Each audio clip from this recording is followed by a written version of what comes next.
G'day, and welcome to Comics Mate, your mates in comics from the land down under. I'm Dean James, and today we're going to be talking about the Suicide Squad Kills the Justice League's first reviews showing that the game is a lot worse than we initially thought. For anyone who has been paying attention to this game over the last few months, this will come as no surprise, but the game is bad. From the character designs being steeped in woke feminist ideology, and the story making questionable choices, i.e. the Greta Thunberg Poison Ivy, How dare you! it now seems like the gameplay itself employs some of the worst and most predatory practices in modern video games. So with that all said, let's jump into this article from Bounding Into Comics. If you haven't already, please like and subscribe, and let's do this. Suicide Squad Kill the Justice League preview rejected by mainstream press over live service elements and repetitive gameplay. When a game tailor-made according to market research manages to lose the easy-to-please mainstream video game press, it's almost a guarantee that a historic sales disaster is on the horizon. To the surprise of no one, this is shaping up to be the case for Rocksteady Games and their upcoming Suicide Squad Kill the Justice League, as a recent preview event for the title has left the aforementioned demographic outright uninterested in spending time with the titular team for even a nanosecond longer than their employment obligations require them to. That's not a hyperbolic description of the gaming press's reaction either, as the largely unwanted sequel to the developer's Batman Arkham series previewed to invited parties at a recent hands-on event in Los Angeles, California,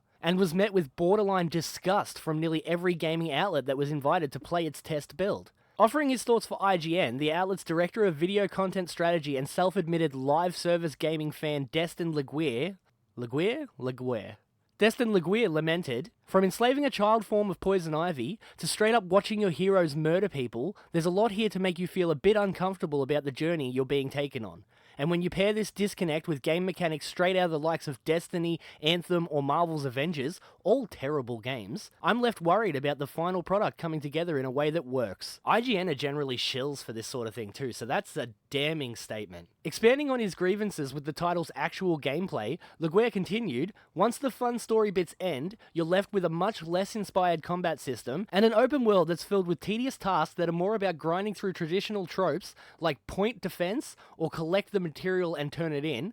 There are shining moments with the combat, such as powerful feelings of takedowns, and there does seem to be some depth to the build variety, but you'll do it surrounded by teammates who won't shut up with their quips, which quickly becomes annoying." That's actually one of the worst things about woke writing in the first place, is they try to make these quippy jokes, and every single character just turns out to be obnoxious and annoying. So no real surprises there. "It looks like the player has a good grasp at movement, but it all comes back to similar core mechanics," he added.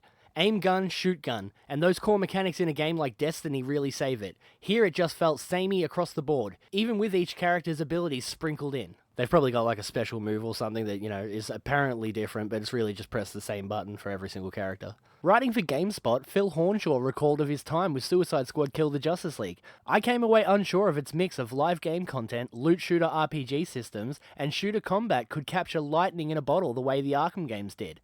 Which it definitely won't. Those Arkham games are timeless. This Suicide Squad game seems to be more of a sequel to Gotham Knights than it does the actual Arkham trilogy. My biggest takeaway from Suicide Squad is that I want to play it in the way it's meant to be played," he wrote. "When the combat and traversal systems come together, especially when you can start to customize a particular build, like one that has you constantly throwing souped up grenades and leaving them in your wake as you slide away from danger, they're fluid and exciting, but there's a lot to get the hang of here, and falling out of the flow or losing track of its many ins and outs killed the momentum fairly often." On the topic of the game's live service, menu-heavy, gear-scored-laden DNA, Hornshaw noted, "A slice of live service missions intercut with funny narrative beats suggested a game that was attempting a little bit of both, but achieving neither very well. The idea of trying to take down the Justice League, knowing the kind of power they wield as you head into battle against them, is a great premise," he concluded. "But open-world missions where characters bark at you over the radio about how enemies are attacking point A or point B over and over don't seem to be breaking the mold, especially when plenty of live open-world games now exist with a lot of the same kinds of content." Likewise, though a fan of the game's combat offerings, Eurogamer's deputy news editor Ed Nightingale was unable to ignore the fact that Suicide Squad Kill the Justice League was suffering from an overall lack of polish. Just like Gotham Knights.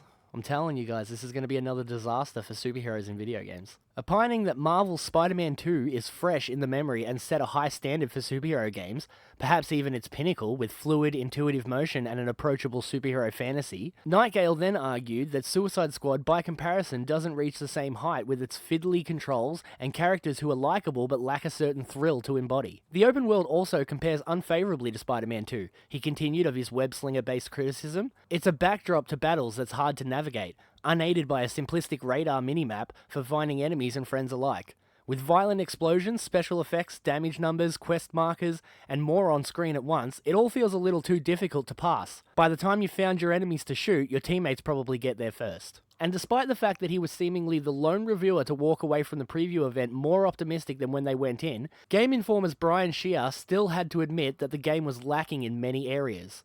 According to him, by the time he got to the preview's featured boss fight against the Flash, he had already begun to feel a sense of sameness from many of the missions. Sure, each of them has a distinct dressing, and the narrative reasons are varied, but many of the ones I played in Chapter 1 and Chapter 3 boil down to going to an area and defeating all the enemies and defending a location against hordes of aliens, he admitted. The one that felt most distinct was the aforementioned Giant Cannon mission, but even that carried many of the same tenets. I'm giving the benefit of the doubt to Rocksteady that the mission diversity will truly open up once the story ramps up more, but I'll be disappointed if this is the full breadth of what we're getting in the final game. I mean, I wouldn't hold your breath, guys. All in all, with less than a month left until its scheduled release date of February 2nd, it looks as if every piece of negative speculation raced toward Task Force X's next mission, from its drowning under live service mechanics to its dialogue library being filled to the brim with quips, will ultimately be coming to fruition.